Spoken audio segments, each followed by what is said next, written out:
So I like to say that hurricanes are polite. What's the not polite emergency? What's the one that doesn't give you very much warning? Or earthquake. Okay, the one that we get around here. We also won't be covering snowstorms, although I can tell you about them. Any guesses? Tornadoes, exactly. Tornadoes are the emergency that aren't going to give you any warning. They're a lot ruder than hurricanes. So again, how are we going to know about it? We're going to know about it from most likely one of these two devices right here. This thing, I'm sure we're all familiar with. It likes to shriek every Wednesday to test and remind you that, I'm awake, I'm awake. Or it likes to tell you that what was it recently? There's rain falling in New Orleans. Good to know. Glad you jolted me awake in the middle of the afternoon like that. I know it's irritating. I know it's annoying. But tornadoes, how much time do you get? Do you guys remember? Take a guess. What do we got? Is that 3 minutes? What else we got? 17 minutes? Any other guesses? You're doing better than the other group. The group from this morning was way lowballing. They were very dire. 13. 13 is the national average. So 13 minutes. So not more than 3, but not quite as many as our 17. That number has been going up every decade. And there was actually a study that I read recently from, I think, 2011 that said in Birmingham, they've had like a 26% increase in the amount of warning and increased accuracy. So it is getting better, but that's still only 13 minutes.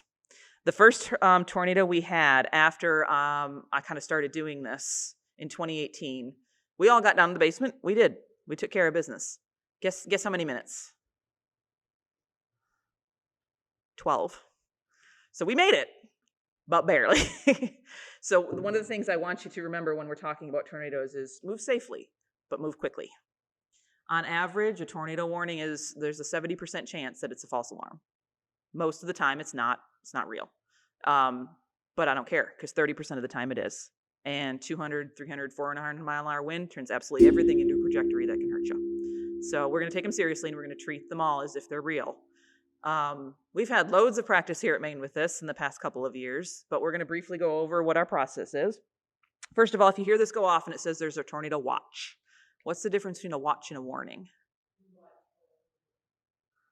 A watch means conditions are ideal, but there's nothing happening yet. A warning means one of two things. One has been spotted by a storm spotter, or it's been located on Doppler as the hook echo. There's a shape that a tornado will form, and if you look at it, see it starts to look like a circular thing. That means there's a tornado on the ground, even if nobody's seen it. So if this goes off and it's telling you, oh, tornado watch, okay. What I want you to do is turn it off. Turn it off, go about your business, just be aware. Maybe pat your pocket, check to make sure your phone is still there, and you've got a couple of apps on there, you're good to go? Okay, good to go. Warning. If a warning happens, let's go over our procedure here. Go ahead and grab the piece of paper that says tornado procedure across the top. Now, the first thing we're going to do, it kind of depends on where you are, but the ultimate goal is always the same. Get yourself to safety and take as many patrons with you as you can. If you happen to be near the PA system, the annunciator, I don't care whether you're a manager or not. If you've got the key, you run over there, and I want you to read the back of this. Can I get a volunteer to read the tornado warning script?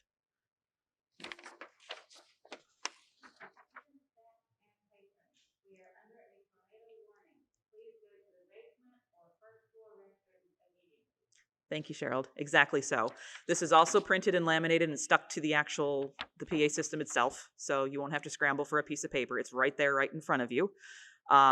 Immediately go and make that announcement, and then your next if you're close to it. You might not be. If you're already in the basement, I don't want you running upstairs for it.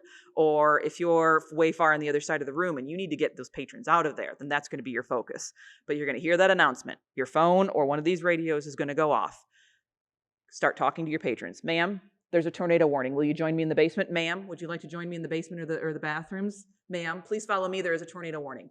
Authoritative, decisive, loud. I want people to follow my voice. I want people to follow my instructions. Can I force them? Lisa refuses to go. Can I grab her by the arm and drag her? Of course not. Yeah, of course not. Can I? I can't. And I'm not going to stand there and argue either. I have 13 minutes, and I might have 15 people in front of me. I'm going to take as many people as I can, as quickly as I can. So if I can't get Jaleh to come with me, I'm going to say, okay, well, she's wearing a green striped shirt and she's sitting in Burnham Hall. Why am I recording that information? Why am I remembering that or trying to? Essentially, for emergency personnel in the worst case scenario. I don't recommend this as a scare tactic, but I am saying it's effective. I had a patron once standing in front of me in the reference desk saying, it's no big deal, I've been through these. He's not wrong. 70% chance that it's not real, but we're still going to treat it like real. I turned to a colleague and said, okay, he's wearing a red shirt, let's go. The guy heard that and he followed us. I hope he got the message. So yeah, he came down to the basement with us. But yes, that is why we are taking down that information mentally in our heads, trying to remember it. You might not. In the moment, you're very stressed out and you're just trying to get downstairs. You might not remember it. But if you can, try to take note of that in case something happens and you need to tell, the emergency personnel where somebody was last seen. Have a look at the thunderstorms and tornadoes. This is page 25. Does everybody know, where do we go here at Maine? Where's the safe places to go here at Maine? And?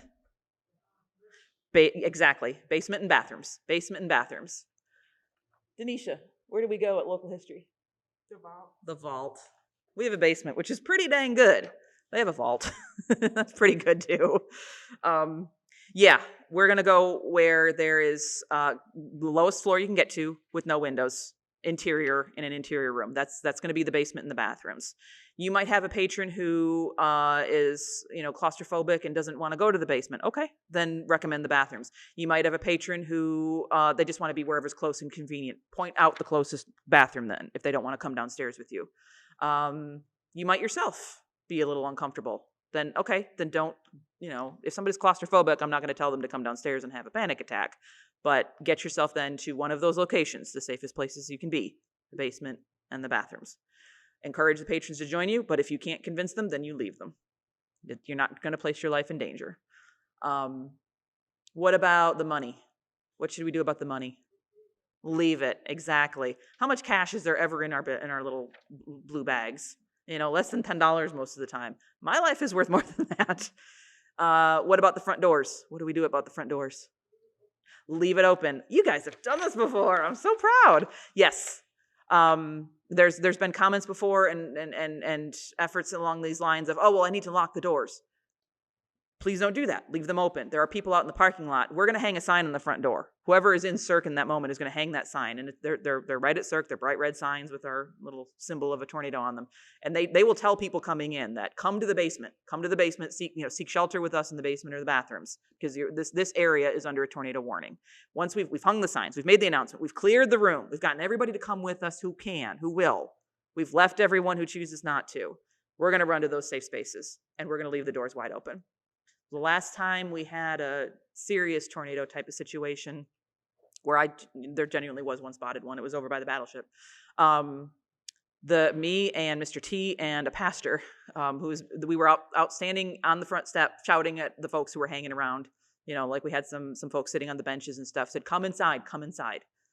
Whether they came with us or not, we're leaving that door open and giving everybody that option. Does that mean somebody could wander in and not find any help? Uh-huh. Does it mean maybe our $5 bag goes missing? Mm-hmm. Your life is worth more than that. So just remember that.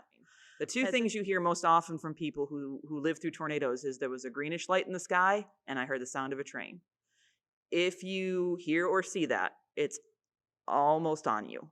And the time for thinking about how to act is over. Act. Get yourself to safety. The tornado that was over by the battleship about 1.5 years ago. It was not last fall, but the fall before. Afterwards, I went and looked outside, and looking in the direction of the battleship, it wasn't green, but the light was weird. There was a funny color to the sky. So yeah, if you see those things, know that those are the signs. If you ignore your phone, you ignore the weather radio. Don't ignore Mother Nature when she turns green and you start hearing a train. All right. Okay, and once it's all clear, what you might have noticed when we have our tornado warnings and we're downstairs in the basement and it's all kind of a little uncomfortable, a little awkward, and we're all kind of laughing and just waiting for it to be over. What I'm usually doing at that point is one of us will have grabbed one of these. They're battery powered, so you can disconnect it, take it with you. I encourage us to do that. One of us usually does. Thank you for that. A couple of us will be on our phone. A couple of us will be watching the news or watching on an app. Once I hear this says an all clear, this says an all clear, and a third one says an all clear, we're good to go. And they're usually within a minute of each other. They're usually pretty quick. So I like to have multiple sources of information before I tell everybody it's safe. So, but once we've done that, we would read our tornado warning all clear and just let everybody know you can go back to your business. And that's what we do. We take down the signs, we put, everything kind of back the way it was. We all kind of swap stories, and then we go about our business until the next time. Any questions about tornadoes? Okay, very good.